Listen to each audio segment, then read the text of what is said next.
ಹಾಸನದ ಮೊಸಳೆ ಹೊಸಹಳ್ಳಿಯಲ್ಲಿ ಗಣೇಶ ವಿಸರ್ಜನೆಯ ಸಂದರ್ಭದಲ್ಲಿ ಟ್ರಕ್ ಹರಿದು ಆದಂತಹ ದುರಂತ ಪ್ರಕರಣಕ್ಕೆ ಸಂಬಂಧಪಟ್ಟಂತೆ 10 ಜನ ಜೀವವನ್ನೇ ಕಳ್ಕೊಂಡಿದ್ರು. ಇನ್ನು ಸಾಕಷ್ಟು ಜನ ಗಾಯಾಳುಗಳಾಗಿದ್ದಾರೆ. ಬೇರೆ ಬೇರೆ ಆಸ್ಪತ್ರೆಗಳಲ್ಲಿ ಚಿಕಿತ್ಸೆಯನ್ನು ಪಡ್ಕೊಳ್ತಾ ಇದ್ದಾರೆ. ಚಿಕಿತ್ಸಾ ವೆಚ್ಚವನ್ನ ಸಂಪೂರ್ಣವಾಗಿ ಸರ್ಕಾರನೇ ಭರಿಸುತ್ತೆ ಅಂತೇಳಿ ಅವತ್ತು ಭರವಸೆಯನ್ನು ಕೊಟ್ಟಿದ್ರು. ಎಂಪಿನೂ ಕೂಡ ಮಾತನ್ನು ಹೇಳಿದ್ರು. ಆದರೆ ಗಾಯಾಳುಗಳನ್ನ ಈಗ ಸರ್ಕಾರ ನಿರ್ಲಕ್ಷ್ಯ ಮಾಡ್ತಾ ಇದೆಯಾ? ಚಿಕಿತ್ಸಾ ವೆಚ್ಚ ಭರಿಸುವ ಮಾತನ್ನ ಜಿಲ್ಲಾಡಳಿತ ಮರೆತು ಬಿಡ್ತಾ? ಖಾಸಗಿ ಆಸ್ಪತ್ರೆಗಳಲ್ಲಿ ಸಾಕಷ್ಟು ಜನ ಗಾಯಾಳುಗಳು ಚಿಕಿತ್ಸೆಯನ್ನು ಪಡ್ಕೊಳ್ತಾ ಇದ್ದಾರೆ. ಘಟನೆ ನಡೆದು 3 ದಿನ ಆದರೂ ಕೂಡ ಜಿಲ್ಲಾಡಳಿತ ಈ ಬಗ್ಗೆ ಗಮನ ಹರಿಸ್ತಾ ಇಲ್ಲ. ಬಿಲ್ ಪಾವತಿ ಮಾಡಿ ಅಂತೇಳಿ ಖಾಸಗಿ ಆಸ್ಪತ್ರೆಯವರು ಕೇಳ್ತಲೇ ಇದ್ದಾರೆ. ಈಗಾಗಲೇ ಸುಮಾರು 50,000ದಷ್ಟು ಖರ್ಚಾಗಿದೆ. ಇನ್ನು ನಮ್ಮ ಹತ್ರ ಬಿಲ್ ಕಟ್ಟಕ್ಕೆ ಹಣ ಇಲ್ಲ ಅಂತೇಳಿ ಕಣ್ಣೀರನ್ನ ಹಾಕ್ತಾ ಇದ್ದಾರೆ.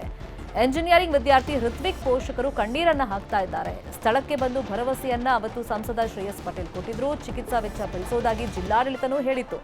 ಈಗ ಕೇಳಿದ್ರೆ ನೀವು ಖಾಸಗಿ ಆಸ್ಪತ್ರೆಗೆ ಯಾಕೆ ಹೋಗಿ ಅಡ್ಮಿಟ್ ಆದ್ರಿ, ಅಲ್ಲಿ ಯಾಕೆ ಟ್ರೀಟ್ಮೆಂಟ್ ಪಡ್ಕೊಳ್ತಾ ಇದ್ದೀರಾ ಅಂತ ಕೇಳ್ತಾ ಇದ್ದಾರಂತೆ. ಈ ಮಾತನ್ನ ಯಾರೋ ಹೇಳಿದ್ದಲ್ಲ, ಖುದ್ದಾಗಿ ಡಿಸಿನೇ ಹೇಳಿದಾರಂತೆ. ಡಿಸಿ ಲತಾ ಕುಮಾರಿ ಮಾತಿಗೆ ಋತ್ವಿಕ್ ಪೋಷಕರು ಬೇಸರವನ್ನ ವ್ಯಕ್ತಪಡಿಸ್ತಾ ಇದ್ದಾರೆ.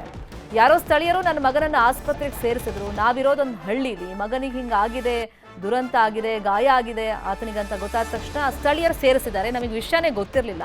ಆಸ್ಪತ್ರೆಲಿದ್ದ ನಿಮ್ಮ ಮಗ ಬನ್ನಿ ಅಂತ ಹೇಳಿದಾಗ ನಾವು ದೌಡಾಯಿಸಿ ಬಂದ್ವಿ. ಆಗ ಚಿಕಿತ್ಸಾ ವೆಚ್ಚವನ್ನ ಸಂಪೂರ್ಣವಾಗಿ ಸರ್ಕಾರನೇ ಭರಿಸುತ್ತೆ ಅಂತ ಭರವಸೆ ಕೊಟ್ಟಿದ್ರು. ನಮ್ಮ ಕೈಯಲ್ಲಿ 50,000 ಕಟ್ಟಕ್ಕಾಗಿದೆ, ನಾವು ಕಟ್ಟಿದ್ದೀವಿ.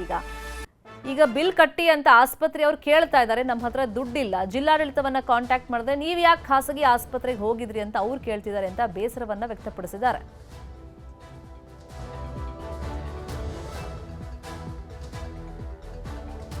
ಈಗ ಸರ್ಕಾರದ ಕಡೆಯಿಂದ ಯಾವುದೇ ಸವಲತ್ತುಗಳು ಬರ್ತಾ ಇಲ್ಲ ನಮಗೆ. ಅವರು ನಾವು ನೋಡ್ಸ್ಕೊಂತೀವಿ, ಟ್ರೀಟ್ಮೆಂಟ್ ಎಲ್ಲ ನಾವೇ ಕೊಡಿಸ್ತೀವಿ ಅಂತೆಲ್ಲ ಹೇಳಿದ್ದಾರೆ. ಬಟ್ ಟ್ರೀಟ್ಮೆಂಟ್ಗೆ ಇದುವರೆಗೂ ಯಾರು ಬಂದಿಲ್ಲ. ಆಕ್ಸಿಡೆಂಟ್ ಆಗಿದ್ದು ಸರ್ ಡಿ ಸಿ ಮೇಡಮ್ ಬಂದಿದ್ರು, ಶ್ರೇಯಸ್ ಪಟೇಲ್ ಅವರು ಬಂದಿದ್ರು. ಶ್ರೇಯಸ್ ಪಟೇಲ್ ಸರ್ ಅವರು ಬಂದು ನೋಡಿ ಹೇಳಿದ್ರು ನಮ್ಮದೇ ಗೌರ್ಮೆಂಟಿಂದ ಎಲ್ಲ ಕೊಡ್ತೀವಿ ಅಂತ. ಬಟ್ ಇದುವರೆಗೂ ಯಾರು ಬಂದು ಏನಾಗ್ತಿದೆ ಮತ್ತೆ ಫಾಲೋ ಅಪ್ ಮಾಡೋದಾಗಿರ್ಬೋದು, ನಮ್ಗೆ ಕೇಳೋದಾಗಿರ್ಬೋದು, ಯಾರು ಏನು ಮಾಡ್ತಾ ಇಲ್ಲ. ನಾವು ಬರ್ತಾರೆ ಅಂತ ನೋಡ್ತಾ ಇದ್ದೀವಿ, ಬರ್ತಾ ಇಲ್ಲ ಅವರು ಹಾಸ್ಪಿಟಲ್ ಇಂದ ಮೆಡಿಸಿನ್ಸ್ಗೆಲ್ಲದೂ ಬ್ಯಾಲೆನ್ಸ್ ಅಂತ ಹೇಳಿ ಬರ್ಕೊಂತ ಇದ್ದಾರೆ. ನಾವು ಅವ್ರಿಗೆ ರಿಕ್ವೆಸ್ಟ್ ಮಾಡ್ಕೊಂಡು ಕೇಳ್ಕೊಂತ ಇದ್ವಿ, ಹೇಳ್ತಾ ಇದ್ವಿ. ಬಟ್ ಅವ್ರು ಅದನ್ನು ಎಷ್ಟು ಅವ್ರ ಕಡೆಯಿಂದ ಪ್ರಯತ್ನ ಆಗುತ್ತೆ ಅಷ್ಟು ಮಾಡ್ತಾ ಇದ್ದಾರೆ. ಡಾಕ್ಟರ್ಸ್ ಆಗಿರ್ಬೋದು ಎಲ್ಲರೂ ಕೇಳ್ಕೊಂಡು. ಬಟ್ ಅವ್ರು ಅದಕ್ಕೆ ಗೌರ್ಮೆಂಟ್ ಇಂದ ಒಂದು ಡಿ ಸಿ ಹತ್ರ ಒಂದು ಲೆಟರ್ ಬರ್ಸ್ಕೊಂಡು ಬನ್ನಿ ಅಂತ ಅಂದ್ರು. ಈಗ ಪೇಷಂಟ್ ಬಿಟ್ಟು ಹೋಗಕ್ಕಾಗಲ್ಲ, ಪೇಷಂಟ್ ಹತ್ರ ಇರ್ಲೇಬೇಕು, ಒಬ್ರು ನಡೆದಾಡಕ್ಕಾಗಲ್ಲ, ಪರಿಸ್ಥಿತಿ ಆ ತರ ಇದೆ. ಡಿ ಸಿ ಮೇಡಮ್ಗೆ ಕಾಲ್ ಮಾಡಿ ಕೇಳಿದೆ, ಅಲ್ಲ ಗುಣಪ್ಪ ನೀನು ಇದು ಖಾಸಗಿ ಆಸ್ಪತ್ರೆಗೆ ಏನೋ ಕರ್ಕೋದೆ, ಗೌರ್ಮೆಂಟ್ ಆಸ್ಪತ್ರೆಗೆ ಕೊಡ್ತಿದ್ವಲ್ಲ ಅಂತ. ನೀವು ಖಾಸಗಿ ಆಸ್ಪತ್ರೆಗೆ ಏನು ಕರ್ಕೋದ್ರಿ, ನೀವು ಗೌರ್ಮೆಂಟ್ ಆಸ್ಪತ್ರೆಗೆ ಕರ್ಕೊಬೋದಿತ್ತಲ್ಲ ಅಂತಂದ್ರೆ, ನಾವು ಬೇಲೂರು ಸುರಾಪುರದಲ್ಲಿರೋದು, ಹಳ್ಳಿಲಿರೋದು. ಅಲ್ಲಿಂದ ನಾವು ಇವರು ದುಡ್ಡು ಕೊಡ್ತಾರೆ ಅಂತೇಳಿ ನೋಡ್ತಾರೆ ಅಂತೇಳಿ ಗೌರ್ಮೆಂಟ್ ಆಸ್ಪತ್ರೆಗೆ ಕರ್ಕೋಬೋದಿತ್ತು ಸರ್. ಈಗ ಖಾಸಗಿ ಆಸ್ಪತ್ರೆಯಲ್ಲಿ ಅಮೌಂಟ್ ಅವ್ರು ಹೆಂಗ್ ಟ್ರೀಟ್ಮೆಂಟ್ ಕೊಡ್ತಾರೆ, ಒಳ್ಳೆ ಟ್ರೀಟ್ಮೆಂಟ್ ಕೊಡ್ತಾ ಇದ್ದಾರೆ. ಈಗ ನನ್ನ ಮಗ ಐಸಿಯಿದ್ದಾನೆ, ಇಲ್ಲಿಂದ ನಾನು ಗೌರ್ಮೆಂಟ್ ಆಸ್ಪತ್ರೆಗೆ ಕರ್ಕೋಗೋಣ. ನೀವೇ ಮಾನ್ಯ ಸರ್ಕಾರ ಇದ್ರ ಬಗ್ಗೆ ಗಮನ ಹರಿಸಿ ಯಾವ ರೀತಿ ಏನ್ ಮಾಡುತ್ತೆ ಅಂತ ನೋಡ್ಬೇಕು. ಘಟನೆ ನಡೆದಿರೋದು, ಈ ಘಟನೆಯಿಂದ ಅವರು ಎಷ್ಟು ಮನ ನೊಂದಿದ್ದಾರೆ. ಆ ಮನ ನೊಂದಿರೋ ಇದ್ರಲ್ಲಿ ಅವ್ರು ಸುರಾಪುರದಲ್ಲಿದ್ದಾಗ ಮಗ ಗೌರ್ಮೆಂಟ್ ಆಸ್ಪತ್ರೆಗೆ ಸೇರ್ಕತನೋ ಮತ್ತೆ ಪ್ರೈವೇಟ್ ಆಸ್ಪತ್ರೆಗೆ ಸೇರ್ಕತನೋ ಅನ್ನೋದು ಅವ್ರಿಗೆ ಕರುಳು ಎತ್ತೋರ್ಗ್ ಗೊತ್ತು ಸರ್ ಅದು ನೋವು ಏನು ಅಂತ. ಈಗ ಅವನ್ನ ಗೌರ್ಮೆಂಟ್ ಆಸ್ಪತ್ರೆಗೆ ಸೇರಿಸಿ ಇದಕ್ಕೆ ಸೇರಿಸಿ ಅಂತ ಅಂದಾಗ ದುಡ್ಡು ಮುಖ್ಯನಾ ನಿಮ್ಗೆ, ಇದು ಮುಖ್ಯನಾ, ಆಸ್ಪತ್ರೆಗಳು ಮುಖ್ಯನಾ ಸರ್ ಹೇಳಿ ನೋಡೋಣ. ಒಂದು ನ್ಯಾಯ ದೊರಕಿಸ್ಕೊಡಿ. ಈಗ ಅವ್ರಿಗೆಲ್ಲ ಅನ್ಯಾಯ ಆಗಿದೆ, ಬಂದು ಟ್ರಕ್ ಹೊಡಿತೈತೆ ಅಂತ ಯಾರಿಗೂ ಗೊತ್ತಿಲ್ಲ, ಏನೋ ಅತ್ತಾಚುರಿ ಆಗ್ಬಿಟ್ಟೈತೆ. ಅವ್ರಿಗೆಲ್ಲ ಒಂದು ಇದಾಗಿ ಸರ್ಕಾರ ಅವ್ರ ಬಗ್ಗೆ ಗಮನ ಹರಿಸ್ಬೇಕು ಸರ್.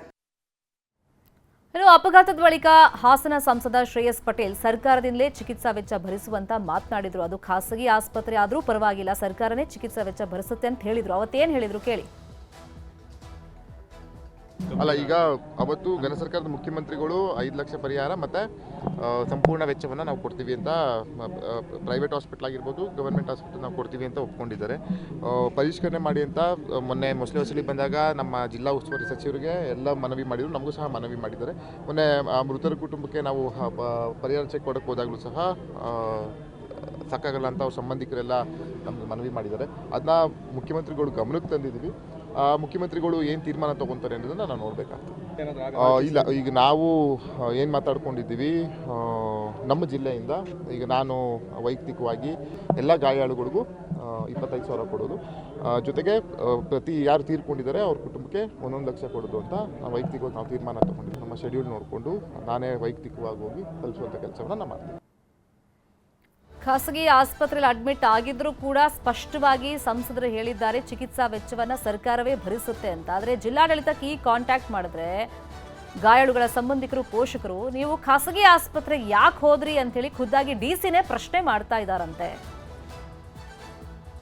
ಈ ತರ ದುರಂತ ಆದಂತ ಸಂದರ್ಭದಲ್ಲಿ ಜೀವ ಉಳಿಸೋದು ಪ್ರಿಯಾರಿಟಿ ಆಗಿರುತ್ತೆ. ಖಾಸಗಿ ಆಸ್ಪತ್ರೆನ, ಸರ್ಕಾರಿ ಆಸ್ಪತ್ರೆನ ಅನ್ನೋದು ಇಂಪಾರ್ಟೆಂಟ್ ಆಗಲ್ಲ. ಇದೇ ವಿಷಯವಾಗಿ ಫಾಲೋ ಅಪ್ ಏನಿದೆ ಮಾಹಿತಿಯನ್ನು ಕೊಡೋದಕ್ಕೆ ಫೋನ್ ಸಂಪರ್ಕದಲ್ಲಿ ಕನೆಕ್ಟ್ ಆಗಿದ್ದಾರೆ ನಮ್ಮ ರಿಪೋರ್ಟರ್ ಕೃಷ್ಣಮೂರ್ತಿ. ಇನ್ಫ್ಯಾಕ್ಟ್ ಬೆಳಿಗ್ಗೆಯಿಂದ ಡಿಸಿನ ಕಾಂಟ್ಯಾಕ್ಟ್ ಮಾಡಕ್ಕೆ ನಾವು ಟ್ರೈ ಮಾಡ್ತಾ ಇದೀವಿ, ಚೆಕ್ ಮಾಡಿ ಹೇಳ್ತೀನಿ ಅಂತ ಹೇಳ್ತಿದ್ದಾರೆ. ನೀವು ಮತ್ತೆ ಏನಾದ್ರು ಕಾಂಟ್ಯಾಕ್ಟ್ ಮಾಡಿದ್ರೆ ಏನು ಫಾಲೋ ಅಪ್ ಇದೆ ಈ ವಿಷಯವಾಗಿ ಈಗ?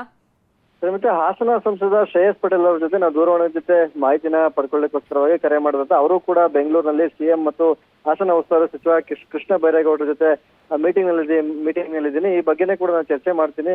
ಖಾಸಗಿ ಆಸ್ಪತ್ರೆಯಲ್ಲಿ ಚಿಕಿತ್ಸೆ ಪಡ್ತಿರ್ತಕ್ಕಂಥ ಎಲ್ಲರಿಗೂ ಕೂಡ ಗಾಯಾಳುಗಳಿಗೆ ಸರ್ಕಾರದಿಂದ ಚಿಕಿತ್ಸೆನ ಕೊಡಿಸುವಂತ ನಿಟ್ಟಿನಲ್ಲಿ ಕೆಲಸವನ್ನು ನಾವು ಮಾಡ್ತೀವಿ ಮತ್ತೆ ಭರವಸೆಯನ್ನ ಈಗ ನಮ್ಗೆ ಕೊಟ್ಟಿದ್ದಾರೆ. ಆದ್ರೂ ಕೂಡ ಇಲ್ಲಿ ಪ್ರಶ್ನೆ ಏನಂತ ಹೇಳಿದ್ರೆ, ಮುಂಚಿತವಾಗಿ ಆಸ್ಪತ್ರೆಗೆ ಘಟನೆ ನಡೆದಂತ ದಿನದಂದು ಆಸ್ಪತ್ರೆಗೆ ಭೇಟಿ ಕೊಟ್ಟಿದ್ದಂತಹ ಅಧಿಕಾರಿಗಳು ಮತ್ತು ಜನಪ್ರತಿನಿಧಿಗಳು ಆ ಸಂದರ್ಭದಲ್ಲಿ ಏನ್ ಭರವಸೆ ಕೊಟ್ಟಿದ್ರು ಆ ಭರವಸೆನ ಅವ್ರು ಈಡೇರಿಸಿಕೊಳ್ಳಿಕ್ಕೆ ಇಷ್ಟೊಂದೆಲ್ಲ ಕಷ್ಟಪಡ್ಬೇಕೆಂಬಂತ ವಿಚಾರ ಈಗ ಇಲ್ಲಿ ಪ್ರಶ್ನೆಯಾಗಿ ಉಳಿದಿರ್ತಕ್ಕಂಥದ್ದು. ಯಾವುದೋ ಒಂದು ಸರ್ಕಾರದ ಹಗರಣದಲ್ಲೇ 100 ಕೋಟಿ ಹಗರಣವನ್ನ ಮಾಡ್ತಿರ್ತಾರೆ ಮತ್ತು ಅನೇಕ ಕೋಟಿ ಹಗರಣಗಳು ಕೂಡ ಬಯಲಿಗೆ ಬರ್ತವೆ. ಅವೆಲ್ಲದೂ ಕೂಡ ಸರ್ಕಾರಕ್ಕೆ ಬೊಕ್ಕಸಿಗೆ ನಷ್ಟ.